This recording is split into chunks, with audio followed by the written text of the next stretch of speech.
Assalamu alaikum jama'a, barkanku da sake dawowa sabon video na. Idan baki ne ku sannunku da zuwa, kuma sunana Maryam Mustafa. Idan ku saba kallon videos ina, barkanku da dawowa. Kar ku manta ku danna subscribe, like, ku yi comment, sannan ku danna ƙararrawar sanarwa.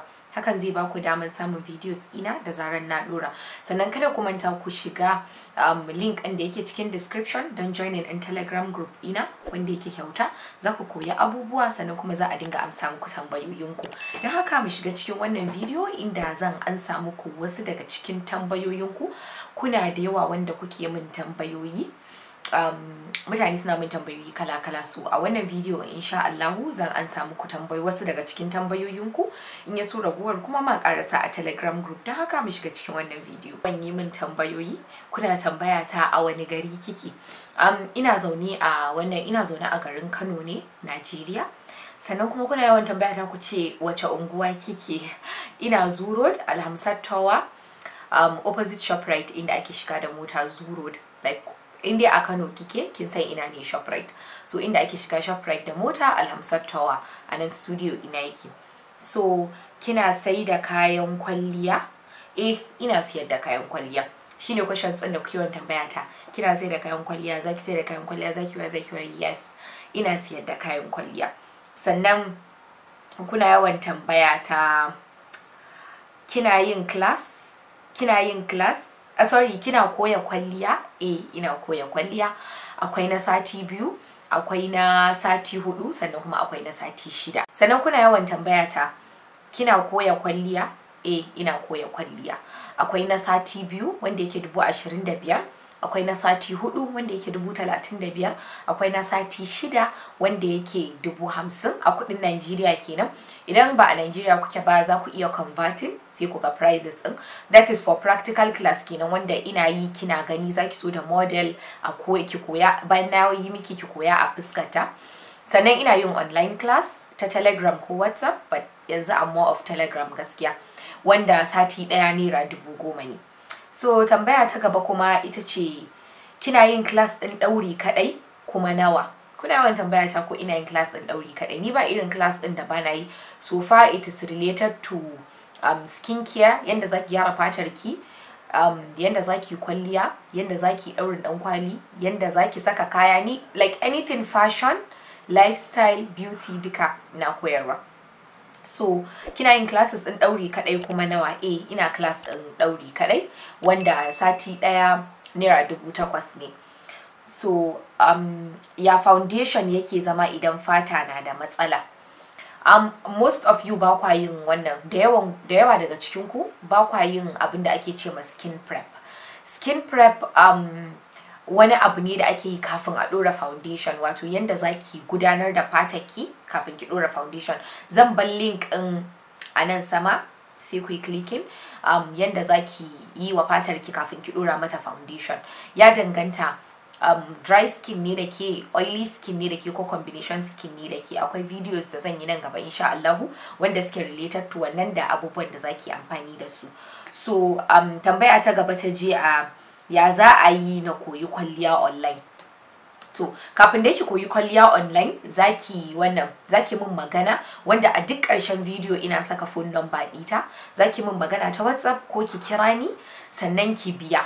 Idan kika biya kudin online class, which is naira 10,000 sati daya, idan na sati daya ke sanyi kenan, in kika biya kudin ki, kika turo min screenshots cewa gashi kin biya, sannan kuma na tabbatar cewa kudin sun shigo cikin account ina, zan sa miki rana da lokaci ki fara online class ɗinki ta Telegram ko ta WhatsApp, duk wanda ya fiye miki. Dan naga kaman wasu daga cikin ku ba ma sa Telegram, amma dai kusan kowa yana WhatsApp. So duk medium ɗin da ya fi miki convenient shi za mu yi amfani da shi.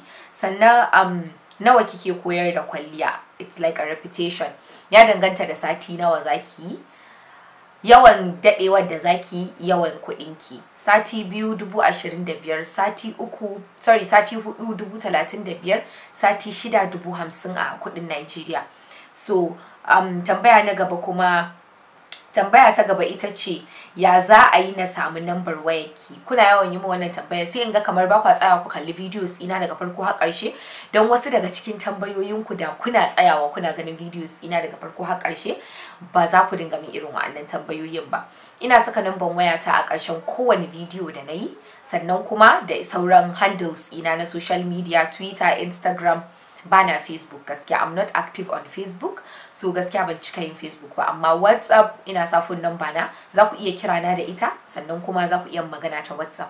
Amma zan fi bada shawara ku dinga kira na a waya akan magana ta WhatsApp, saboda messages suna min yawa, so ba lallai ne na samu na tsaya na kalli na answering questions ɗinku a lokacin da kuke so, ko kuma na responding ma message ɗinku a lokacin da kuke so ba. So it's easier idan ku da waya kuka kira ni, sai na fi responding da wuri. Sannan da Allah da Annabi wasu za su dinga ce min hi, hello, salam, kawai su shiru, ba za su faɗi me yasa suka yi min magana ba. So kafin in je in gama ansa ɗaruruwan messages in dawo in miki responding, an ɗau weeks, sometimes months ma ban yi responding ba. So idan zaki wannan, idan zaki mun magana ta WhatsApp, kawai ki sallama, ki faɗi abin da yasa kika yi min magana. Wasu za su ce kawai sun min magana ne don su gaishe ni, wasu kuma tambayoyi ne da su. Haka dai, wasu kuma class suke so su yi, wasu kuma kayan makeup suke so su siya. So duk abin da kike so, idan kika ce wannan salam din ko hi ko hello din nan, ki je ki faɗi kawai directly straightforward abin da yasa kika magana, ba sai kin jira nayi responding ma wannan salam din naki ba. Sannan da Allah a dinga cutting pleasantries, wani ya kike, ya gida, da Allah duk ku dinga cutting din shi. In za ku yi ma ya zama na kun faɗi main reason din da yasa ku kai min magana, ba wai sai na ansa ba tukunna na ƙara dawowa bayan watanni ko satuttuka tukunna na ansa, which ba lallai ku ji daɗin hakan ba. Kuma za ku ga kamar wulakanci ne, amma ba wulakanci bane. Messages din ne sun yawa, kafin ansa na wasu in dawo ƙara ansa wannan an ɗau lokaci. So don Allah a ɗan dinga limiting din yanda za a dinga yi magana ko kuma faɗin abin da ya kama mutum. Sannan tambaya ta gaba ita ce, yadin atamfa nawa ne zai yi ɗauri yanda ya kamata? Ya danganta da irin telanki. Wasu telolin suna ƙauran yadin atamfa, ɗan kwalin atamfa, wasu kuma telolin suna yin shi wada-wada. Amma idan kina son ki samu ɗauri babba wanda dai ba zai sa miki ciwon kai ba, shine yadi 1 da rabi. Yadi 1 da rabi, naga most teloli yadi 1 suke sawa, amma ki ci a dinga sa miki yadi 1 da rabi zuwa yadi 2. Yanzu misali idan ɗauri mai step zaki, zan bar link ɗin wanda nayi a saman nan ku gani. Idan ɗauri mai step zaki iya yin yadi 2, shine zai tashi sosai na atamfa. Amma idan atamfa tana da laushi sosai, gaskiya ba lallai ya tashi ba. So idan atamfa na da kauri, ya fi tashi. So akalla yadi 1 da rabi zuwa yadi 2 zai miki duk ɗaurin da kike so. So tambaya na gaba kuma ita ce, me ya kamata na fara shafa kafin foundation? I think na ansa wannan. Zaki skin prep, ba wai primer kaɗai zaki shafa ba. Sannan wasu da yawan ku suna ce min suna da Pond's oil control primer. Pond's ta wannan ce, ta ɗauke maiƙo ce, which is around T-zone inki. Kawai ki ɗauke maiƙo, ba wai ki shafa ta a duka fuskarki ba. In kika shafa ta a duka fuskarki kina da dry skin, foundation ɗin duk inda ya samu awa 2 zuwa awa 3 zai fara daddarewa. Sannan idan kina da oily skin, kika yi over mattifying ɗin fatar ki da wannan oil control primer ɗin, akwai wasu cells a fatan mutum da idan fatar ta cika bushewa da yawa, za ta dinga kaiwa wannan cells ɗin sako cewa fatan nan ta bushe sosai, so zai dinga producing ɗin mayuko da yawa. So akwai level ɗin da zaki skin prep ɗin kowane fata, wanda insha Allah zan. Tambaya ta gaba ita ce, kina da group ɗin WhatsApp? A'a, bani da group ɗin WhatsApp, amma ina da na Telegram, wanda koda yaushe zan dinga bar muku link ɗin group ɗin a description box yanda za ku shiga ku gani. Tambaya ta gaba kuma ita ce, nawa ake biya a shiga group ɗinki? Gaskiya for now ba a biyan ko sisi, amma zuwa nan gaba ina considering lokacin da zan dinga wa mutane advanced abubuwa zan saka kuɗi, amma for now ku enjoy free group ɗin da za ku dinga shiga. Alright, sai tambaya ta gaba shine, ta ya zan tura miki kuɗi idan ina wata ƙasar?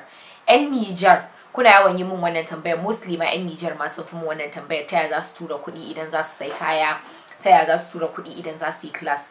Akwai abin da ake cewa nita, wanda I think da national ID card yake aiki, sai kuma phone number za ku je ku kai inda ake tura kuɗi a turo ta nita. Idan aka turo ta nita ne kuma insha Allah akwai inda ake zuwa a karba, sai in je in karba. 'Yan Nijar kenan. 'Yan wasu kasar kuma zan iya muku providing din wannan account ina na PayPal, yanda za ku yi paying sai ku fara class ɗin, ko ku sai product ko kuma abin da ya danganci haka na tura kuɗi. So tambaya ta gaba ita ce, ta ya zan nawa ake haɗa kit? ya danganta da wani irin kit kike so. Akwai professional kit, wato wanda zaki amfani da kayan ciki domin sana'a. Akwai kuma personal kit wanda kawai iya kwalliyar fuskar ki zaki. To a yanzu dai gaskiya kaya sun ƙara tsada sosai nesa ba kusa ba, hatta kuɗin delivery ma da ake kawo min kaya har zuwa Kano shi ma ya ƙaru. So kun ga yanzu precisely yanda nake bidiyon nan ba zan ce gashi ba, amma akalla idan na sana'a ne kina buƙatar 65,000 a kuɗin Najeriya zuwa sama. Sannan kuma idan professional ne kina buƙatar akalla 30,000 zuwa 35,000 idan na iya fuskar ki ne kenan. Idan kuma na sana'a ne akalla 60,000 zuwa sama, depending on da me kike so a saka miki. So tambaya ta gaba kuma ita ce 5,000 za ta iya hada min kayan kwalliyar da nake bukata. A gaskiya 5,000 ba za ta iya hada miki kayan kwalliyar da kike bukata ba. Befi idan ma kina son for instance foundation babba wacce za ta baki result yanda ke so, to zaki iya sayan ta 5,000, amma akwai ta 3,000, 4,000, 5,000. Amma in kina son ki dinga samun result sosai yanda ya kamata, akalla ki sai foundation ta naira 3,000 zuwa sama. So 5,000 kin ga gaskiya ba za ta hada miki ba. Idan kika ce yanzu misali powder zaki siya, ba za ta sai miki powder, ba za ta sai miki foundation ba. Sai dai maybe ki sai jagira, ki sai jambaki, ki sai lashes da dai sauransu. Amma ba za ta hada miki komai da kike so ba gaskiya, yanda kayan nan suka yi tsada kuma komai ya tashi. So tambaya na gaba shine kina da makeup school? Ina da makeup school, yanzu zan saka muku shi a jikin screen ku gani. Ina da makeup school kuma na gaya muku prices din makeup class ina both online da physical, ya danganta da wanda ke so. In zuwa zaki a koya miki, in kuma online za a koya miki. Na riga na faɗi price din sa a farkon video din nan. Da haka ina da makeup school. Ina da oily skin, wani abu zan shafa kafin ne kwalliya? I think this is the third question I'm answering. Na gaya muku yanayin yanda ake skin prep ne, ya danganta da kalar fataki da yanayin yanda zaki prepping ɗinta ta baki abin da ke so, which na riga na ansa wannan question din a baya. Ina da oily skin, wani abu zan shafa kafin ne kwalliya? Kina ansa wannan. Wani kalar brush ko brand ya kamata na yi amfani da shi, sannan na wani kamfani kike amfani da shi? Ya danganta. Kayan kwalliya babu wani specification da za a ce ai wannan yafi wannan yafi wannan. Kawai dai abin da yafi miki dadin amfani da shi zaki. Ba amma dai ina recommending wasu daga cikin brushes din. Zaki amfani da Zayova, zan saka hotunan sa a jikin screen. Zaki amfani da Zayova, zaki amfani da lemon brush, zaki iya amfani da BH Cosmetics. Ya danganta, amma in dai kina son brush mai kwari mai kyau, akalla zaki sa 7,000 zuwa sama. Ki sai set of brushes wanda za su dade su fi miki shekara 2 ma zuwa 3 kina amfani da su. Aka ce siyan nagari mai da kuɗi gida. So wani kalar kamfani kike na brush kike amfani da shi? Ina amfani da lemon, ina amfani da Zayova, ina amfani da Urban Decay, ina amfani da LTS. Kusan kala 4 nake amfani da su, kuma kowanne ina zaren ɗai daga ciki, ba wai a lokaci ɗaya wai kwalliya guda an amfani da LTS gaba ɗaya ko Zayova gaba ɗaya ko lemon. Mixing nake, yafi bani abin da nake so. So tambaya ta gaba ita ce wani irin gum ya kamata mu yi amfani da shi wajen saka lashes? To gaskiya na ga wasu daga cikin ku da yawa gums ɗin da suke amfani da shi gurin saka lashes. It's not appropriate. Yawanci gums ɗin da kuke amfani da su wannan bakin ne zuwa wani wanda za ku gan shi gidansa kamar super glue. Gaskiya wa'annan adhesives ɗin da ake saka lashes da su, gaskiya it's not advisable. Gaskiya wannan adhesives ɗin da ake amfani da su, wato gums ɗin da ake amfani da su gurin saka lashes, especially wanda ku kuke amfani da shi, gaskiya yawancin su fake ne.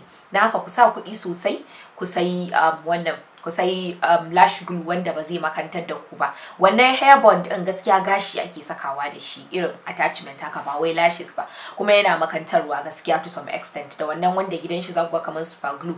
Zan ba da shawara ki amfani da wannan Bicham Ageless.